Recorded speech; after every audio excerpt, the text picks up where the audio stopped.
Hola, hola, soy Juan Luis Sánchez. Ayer te conté que el próximo 3 de octubre vamos a hacer un gran directo de un tema al día en un gran teatro de Madrid y te decía que estaba nervioso porque no sabía si realmente os iba a interesar, ibais a pillar entrada. Bueno, hoy te puedo decir que parece que esto va a salir bien. Hay muchísima gente comprando la entrada y os lo quiero agradecer. Si no tienes la tuya, te dejo enlace en la descripción del episodio. Hay descuento para socias y socios del diario.es. Más que una grabación, esto va a ser un evento único, va a ser un encuentro con oyentes, compartiremos también secretos de nuestro trabajo. Bueno, creo que lo vamos a pasar bien. Te dejo el enlace, allí te espero y vamos con lo de hoy.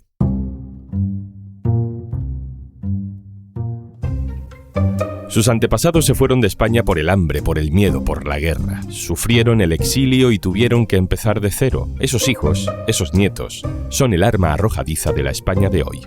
Soy Juan Luis Sánchez. Hoy en un tema al día. Los hijos y los nietos del censo electoral. Una batalla política con historia.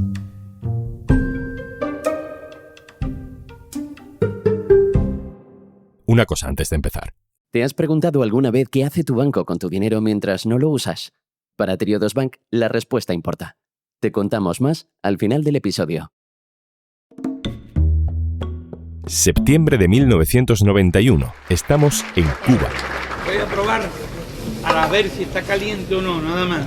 Está caliente, pero no. El histórico dirigente comunista cubano Fidel Castro recibe a Manuel Fraga Iribarne, presidente de la Xunta de Galicia, fundador del Partido Popular y exministro de Franco. Es decir, dos políticos en las antípodas que, sin embargo, parecen llevarse bien. No hay peligro de explosión, ¿verdad? No, eso lo preguntaron una vez y no pasó nada. Fidel Castro va con su habitual uniforme militar, Fraga con una camisa abierta y ancha, dando a entender que se encuentra cómodo, en un ambiente distendido. Fraga está vertiendo una botella de aguardiente sobre una vasija de barro. Están preparando una queimada, un ritual gallego que busca purificar el cuerpo, alejar los malos espíritus y atraer la buena suerte. Afirman que tiene por objeto espantar a los malos espíritus.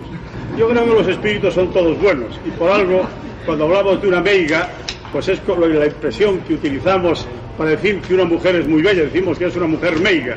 De modo meiga es bruja. No sabemos hasta qué punto el ritual gallego funcionó, pero desde luego esas visitas a Cuba, esos lazos que intentaba establecer Fraga, le fueron bien.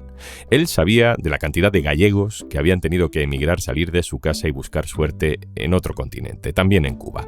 La propia historia familiar de Fraga estaba marcada por esa migración. Hace un poco más de 60 años que nuestra familia regresaba definitivamente a Galicia después de haber nacido aquí dos de mis hermanos y haber pasado mis padres largos tiempos, fundamentalmente. Fraga estaba convencido de que todos esos gallegos, españoles en general, que estaban en Cuba, en México, en Argentina, podían ser potenciales votantes suyos. La queimada hizo su efecto y, por ejemplo, en 2001, un 68% del voto cera, del voto extranjero, fue para el PP gallego en las elecciones autonómicas.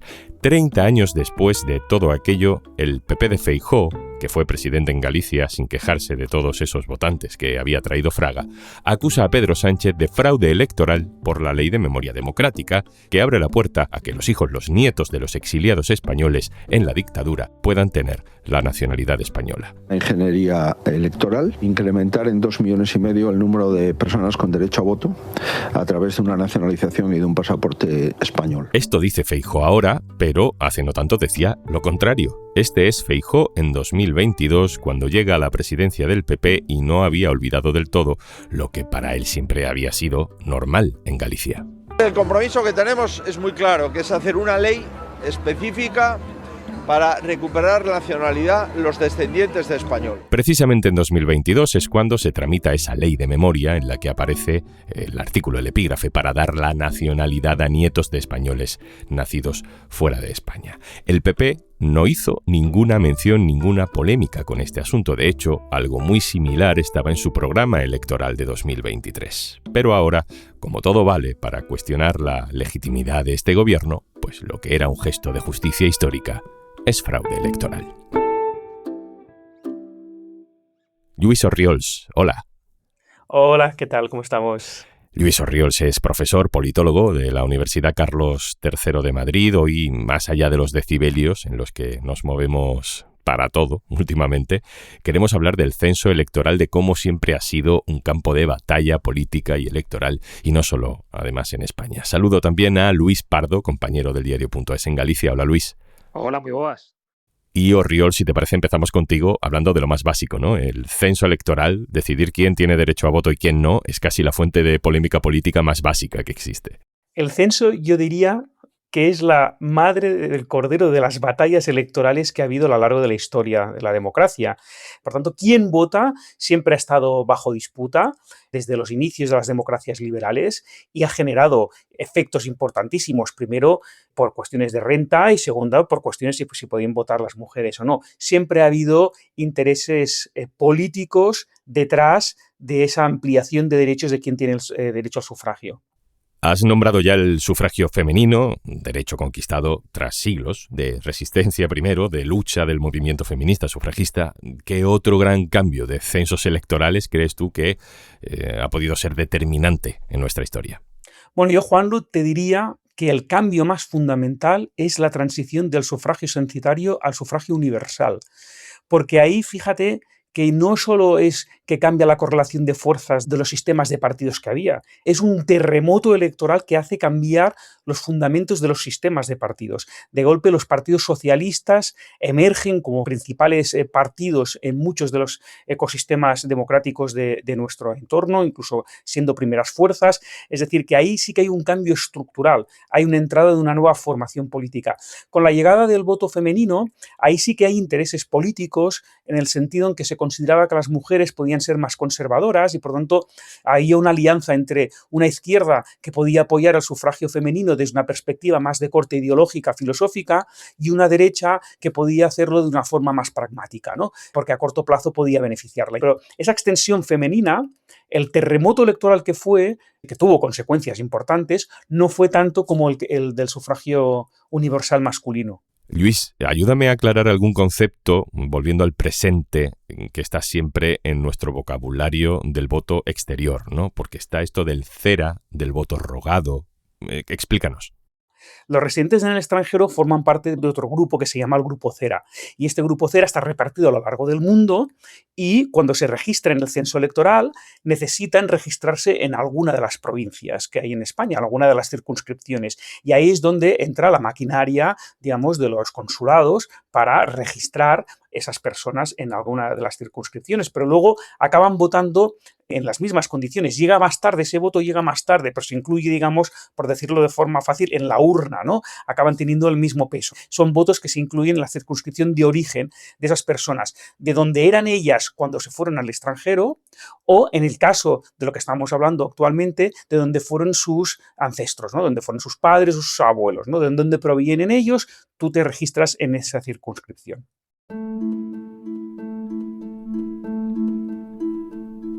Luis Pardo, Galicia, voy contigo ya. Siempre se ha dicho que al PP gallego, desde Fraga, le beneficiaba mucho el voto de los gallegos que vivían fuera de España, cosa que tiene su paradoja porque en algunos casos eran familias de exiliados políticos, aunque luego hubo mucha emigración económica también.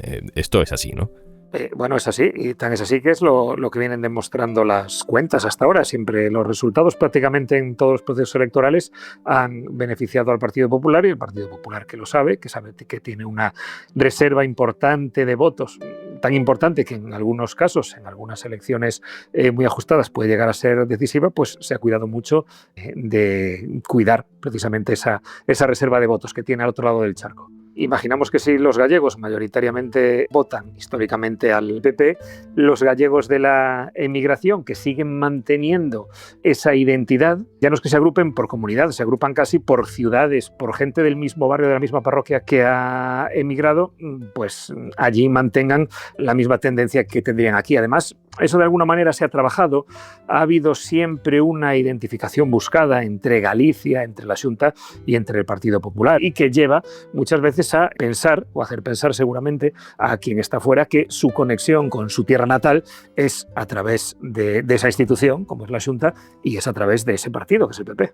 Claro, y ahí en esa distancia nostálgica, ¿no? Galicia es la Xunta es Fraga, ¿no? Y se da esa mezcla, ¿no? Que se da en territorios donde un mismo partido gobierna muchos años, ¿no? Que la institución, el presidente, el partido, es todo lo mismo, ¿no? ¿Cómo alimentó el Partido Popular esa percepción?